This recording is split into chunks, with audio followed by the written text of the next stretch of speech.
should we not create universal ethical rules of generative AI and create boundaries of application to prevent rogue actors from misusing this technology? What and where are the safeguards to create more trust and adoption? And I'm going to address this to Ivan. Yes. So I think it's a fool's errand to have the government have enough of a sophisticated understanding of the technology to give us guidance on, this is how you build X, this is how you build Y. Like Gillian said, I think we should be a lot more outcome focused, because that is what the government is supposedly great at, right? Like, these are the outcomes that should not happen to society, and the players have to play within this box. So we are, we're willing to, follow regulation and play the game. But it is up to the government to set these regulations and give us the box to operate within. Let me just, so there were two two concepts, I think, in that question. One was about the ethics, and I think that's one of the things that is very difficult to talk about in the abstract. There's many ethical questions. I think a lot of them are really regulatory questions, but there could be ethical questions you could have as a society. We could think about the question of, creativity, right? Do we want to protect something about human creativity distinct from what's in generative AI? So there's ethics questions, but then there was also a reference to the rogue actor and misuse of systems. And I do think there's a call for saying, let me put it this way. I think we should have a registry system for the large models. I think we should have a national agency where you have to register massive models that have these kinds of tremendous capacity, and that could be deployed in ways. We should know where that is. This comes back to the point that they're all inside private technology companies. I do feel worried about the fact that we don't have public sector eyes on at least what's happening. So registration is a very, light initial requirement, and it's something that gives you the foothold for other kinds of regulation. If you discover that there's, for example, ways in which we should be protecting it against cybersecurity, against hacking, against being used by types of actors, maybe we should have some approach to saying who can use this, who can't use this, who can you sell it to. So I think as a starting point, I think it's problematic that we don't have eyes on in a public agency just to know what's out there and what do we know about its capabilities. I don't know, Ivan, would you register? I don't totally agree with Gillian anymore. But yeah, I mean, creative solutions along those lines we're open-minded to, but maybe not that specific one. That opens us to all sorts of political interference in ways that we may or may not want. How so? So if it's just registration. What's the point of so that just sounds like paperwork for the sake of paperwork. So registration is going to serve a purpose, presumably.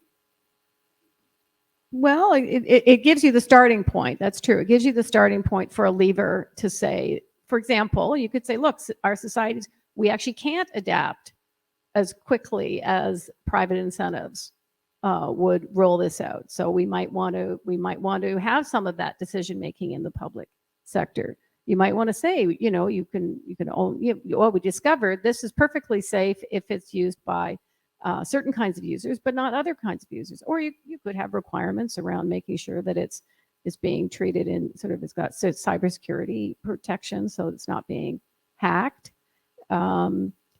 So it's the beginning of that, but it is just the beginning of that to say, because right now our governments don't know what's inside all our private corporations and what the capabilities are. That makes me nervous there's no agency for that. I think you trust the government more than so that's a statement, the government knowing what's going on in private corporations. Anyway, this is maybe a longer conversation, but that's not always like by the way, I'm an economist arguing with a law professor on her territory, so I should be careful. Let me give you but I- this one. okay. Registration. Okay. Every corporation is registered. What does that mean? That means the government has the capacity to, if you want to register a company, you have to identify a person. You have to have an address at which they can receive legal documents so they can sue and be sued. Tax it into your taxation system, right? That's a registration. So if you want to drive a car, it's registered. You want to work, you're registered either with your citizenship or your social insurance number. We have those kinds of systems that are the building blocks of our regulatory regimes. So registration, I think, is just a first step.